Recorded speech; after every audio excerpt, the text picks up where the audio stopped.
4 ವರ್ಷದ ಬಾಲಕಿ ಮನುಶ್ರೀ ಬೆಂಗಳೂರಿನಲ್ಲಿ ನಿರ್ಮಾಣ ಹಂತದಲ್ಲಿರುವ ಕಟ್ಟಡದಿಂದ ಸಿಮೆಂಟ್ ಇಟ್ಟಿಗೆಗಳು ಬಿದ್ದು ಸಾವನ್ನಪ್ಪಿರುವ ದುರಂತ ಘಟನೆಯ ಬಗ್ಗೆ ಈ ಸುದ್ದಿಲೇಖನದಲ್ಲಿದೆ. ಈ ಘಟನೆ ಗುರುವಾರ ಮಧ್ಯಾಹ್ನ ಡಿಸೆಂಬರ್ 18, 2025 ಎಚ್ಎಎಲ್ ಪೊಲೀಸ್ ಠಾಣೆ ವ್ಯಾಪ್ತಿಯ ಚಿನ್ನಪ್ಪನಹಳ್ಳಿಯಲ್ಲಿ ನಡೆದಿದೆ. ಘಟನೆಯ ವಿವರಗಳು. ಸಂತ್ರಸ್ತೆ ಮನುಶ್ರೀ, ಪಾರು ಎಂದು ಕರೆಯುತ್ತಾರೆ.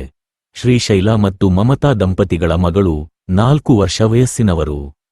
ಸ್ಥಳ: ಬೆಂಗಳೂರಿನ ಚಿನ್ನಪ್ಪನಹಳ್ಳಿಯಲ್ಲಿ ನಿರ್ಮಾಣ ಹಂತದಲ್ಲಿರುವ ಕಟ್ಟಡದ 4ನೇ ಮಹಡಿಗೆ ಹೊಂದಿಕೊಂಡಿರುವ ಸಿಮೆಂಟ್, ಕಲ್ನಾರು ಶೀಟ್ನಿಂದ ಮಾಡಿದ ತಾತ್ಕಾಲಿಕ ಶೆಡ್.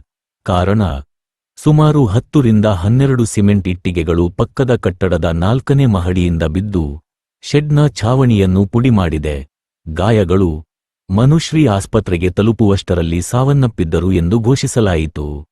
ಆಕೆಯ ತಾಯಿ ಮಮತಾ, 30, ಮತ್ತು ಇತರ 2 ಮಕ್ಕಳು, ಶ್ರೀಯಾನ್, 6, ಮತ್ತು ಶೇಖರ್, 5, ಗಾಯಗೊಂಡು ಆಸ್ಪತ್ರೆಗೆ ದಾಖಲಾಗಿದ್ದಾರೆ.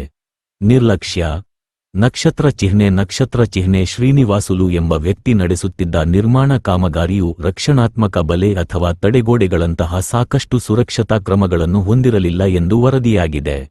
ಮೂಲ: ಸಂತ್ರಸ್ತ ಕುಟುಂಬದ ಸದಸ್ಯರು ಮೂಲತಃ ವಿಜಯಪುರ ಜಿಲ್ಲೆಯ ಸಿಂದಗಿ ತಾಲೂಕಿನ ಬೋರಗಿ ಗ್ರಾಮದ ವಲಸೆ ಕಾರ್ಮಿಕರಾಗಿದ್ದಾರೆ. ಪೊಲೀಸರು ಎಚ್ಎಎಲ್ ಪೊಲೀಸ್ ಠಾಣೆಯಲ್ಲಿ ಪ್ರಕರಣ ದಾಖಲಿಸಿಕೊಂಡಿದ್ದು, ಮಾರಣಾಂತಿಕ ಅಪಘಾತಕ್ಕೆ ಹೊಣೆಗಾರಿಕೆಯನ್ನು ನಿರ್ಧರಿಸಲು ಹೆಚ್ಚಿನ ತನಿಖೆ ನಡೆಯುತ್ತಿದೆ.